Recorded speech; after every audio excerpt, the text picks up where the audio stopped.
اگلا کویسچن ہے سر میرے پاس کہ جب میں بالغ ہوا تو مجھے غسل فرض ہونے کا علم نہیں تھا، چنانچہ میں 3 برس تک اسی حالت میں رہا اور 3 برس کے بعد مجھے غسل فرض ہونے کا علم ہوا۔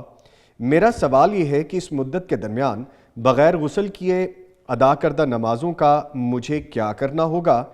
کیا میرے ذمہ ان کی قضا ہے یا نہیں؟ ہاں، یہ وہی بات کہ ہم اپنے بچوں کی تربیت کیسے کریں۔ جی بالکل۔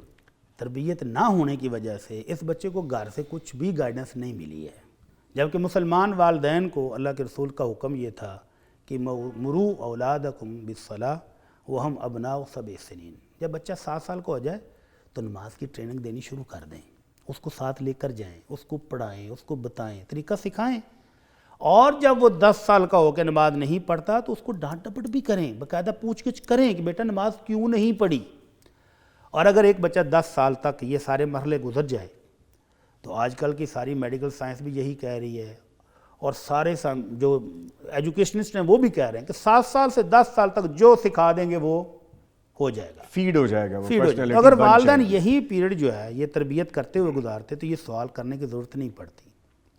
تو ہم اپنے بچوں کی تربیت نہیں کر رہے، ہم ان کو سہولیات کی فکر کر رہے ہیں کہ بچے کے پاس بائک ہونی چاہیے، بچے کے پاس بہترین بیگ ہونا چاہیے، اچھا سکول ہونا، یہ ساری چیزیں ٹھیک ہے، ضرورت ہے آج کے دور کی، لیکن جو تربیت ماں باپ نے دینی ہے اسکولوں میں تو مل نہیں رہی، کالجز میں نہیں مل رہی اسلامی تربیت، تو گھر سے بھی نہیں ملی تو کدھر جائیں گے؟ تو ان کو تربیت کرنی چاہیے تھی۔ اب نہیں ہوئی تو سوال یہ ہے کہ میری نمازوں کا کیا ہوگا؟ تو جو نمازیں اس نے جہالت میں ایسے ہی پڑھی، اب ان کو لٹانے کی ضرورت نہیں۔ جب اس نے توبہ کر لی تو توبہ کی وجہ سے، جیسے پہلے سوال کے جواب میں میں نے کہا کہ وہ پچھلے اللہ تعالیٰ غلطیوں کو بھی سدھار دیتے ہیں، خود ہی سدھار دیں گے۔